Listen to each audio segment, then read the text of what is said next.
What's going on, everyone? It's Adam here from No Shelf Space, and today we are taking a look at Star Wars Imperial Assault from Fantasy Flight Games. This one was sent to me by Fantasy Flight Games. It is a cooperative or player versus player experience, and what we're going to do here is open it up and take a peek at what's inside. Right off the top, you get tons and tons and tons of rule books. This is the Learn to Play guide. We have the Imperial Assault campaign guide, which has just a little bit of information right here, and then past this page will be all the campaign stuff, and I'll just give you a little quick sneak peek there. That's campaign stuff. We also have a skirmish guide. So this game can be played player versus player, where each of you control a army of units, and you will essentially attack each other on a grid. And I think you can probably see that right there, a little bit of grid-based combat. So that's pretty cool. That's pretty unique. Right there is a sample. That's a sample map setup that you would use in a skirmish mode.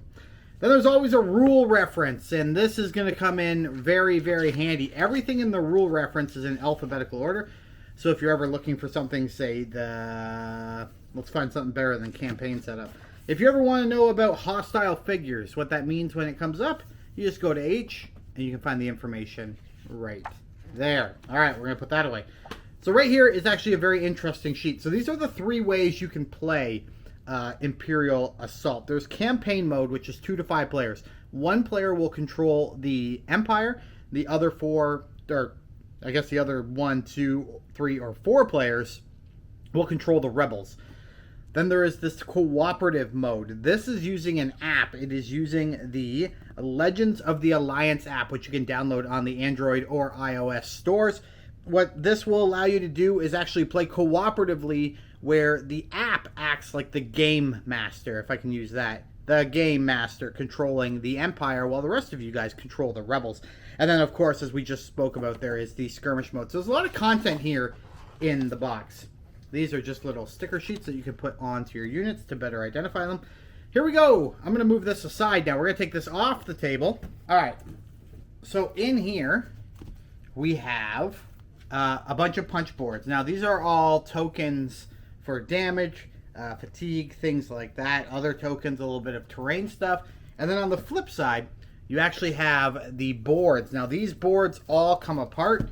And I'm going to try to open this for a quick second, I think. Okay, so here we have the boards. Now, these here are the tiles. And I'm just going to pop one of these out so I can show you. Fantasy Flight has really great tiles. Now, these are two-sided tiles, and they can be used for whatever you want. But they'll be used within the campaign, but you can also use them in skirmish mode as well. And they use this little puzzle piece format for clicking together, which is really cool. If you play Journeys in Middle-earth, they're just hexes that go together. This is actually little puzzle pieces, and I really like that. So there's lots of these in here. I'm not going to punch them all out, but there you go. Next, we have character cards, hero cards. Every game will come with a number of heroes. The base game comes with 6 heroes, and I'm actually showing you the wounded side of the card. Let me flip this over like so. There's a non-wounded side of the card. So there you go. There are 6 heroes that you can play as, and each hero will actually have its own miniature to go along with it, which is really, really cool. There are also a bunch of dice in the game. So if you've played Journeys in Middle-earth from Fantasy Flight Games, you'll know that they use a card-based system for combat and doing tests and things like that. Here, we're going to be using different colored dice. These dice here, depending on your hero, you'll get different dice to throw. They'll do different amounts of damage, fatigue, special powers. And then as a defender, they'll get to roll this, which will either negate 1, 2, or 3 damage, which is pretty cool. So a lot of dice. You're going to be chucking dice, but enough dice for everyone to play. All right, we've been through the heroes. We've been through the dice. We're just going to take a quick look. I'm not going to take these all out, but the game comes with a ton of cards. Just a ton of cards. These are little cards which will have items and things like that carry over when you're playing the campaign.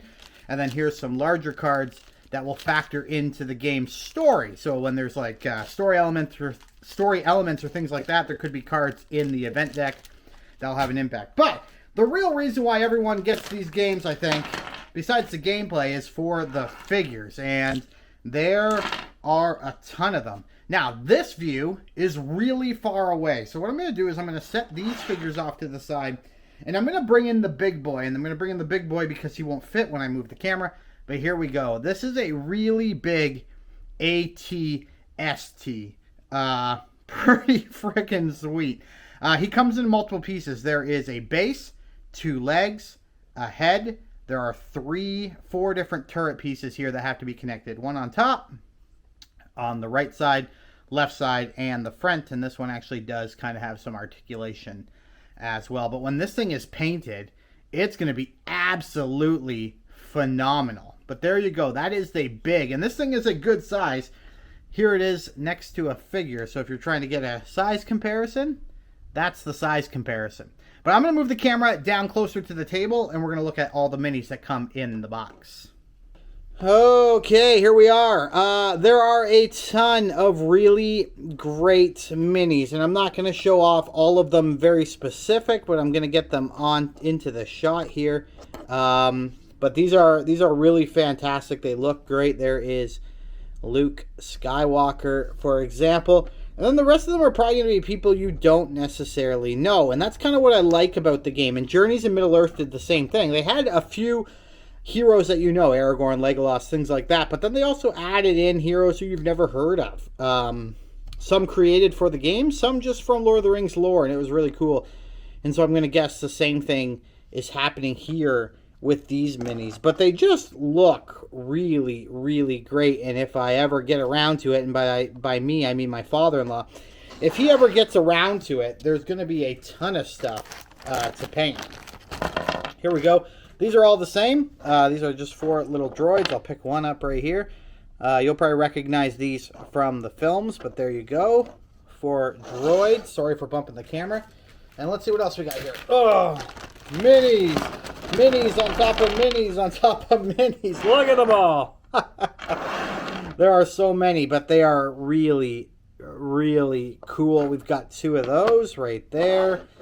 You'll recognize these as the Emperor's guards. Usually they're all kind of painted up in red. And we have 1, 2. How many of these do we have? 3, 4. Looks like we have 4 of those as well. We'll set those off to the side. All right, we have a number of these guys. I actually don't know what they're called. Maybe you know. If you know, leave a comment down below. But we've got a bunch of these. There's 1, 2, 3. I'm going to go with probably 4 of those if I can find another one. There we go. We got 4 of those as well. So we'll set those off to the side. Of course, we've just got some standard stormtroopers. Nothing wrong with some stormtroopers. 1, 2, 3, 4, 5, 6, 7, and 8. You need lots of stormtroopers, so that's awesome. So we got stormtroopers, and then we got these ones. These look like captains, you know, from a starship. We've got 1, 2, 3. Oh, another stormtrooper. 3 of those. Pretty sweet. We've got 2 of these gunners. Nice detail there on the gun. I'm really excited about that, but that looks really sweet. There's 2 of those. And then finally, the creme de la creme of this box is probably going to be Darth Vader. Look at that. Look at the detail on the cloak. And this isn't even painted. How good will this look when it's painted? But there you go. Look at all the detail there. Absolutely love it. It's a great figure. And I can't wait to play it. But there is everything included in the base game of Star Wars Imperial Assault. Thank you so much for watching, guys. Stay tuned. We got so much more coming up on No Shelf Space, including unboxings of the Hoth and Jabba's Realm expansions for this game. But until next time, thanks for watching, and have a fantastic rest of your day.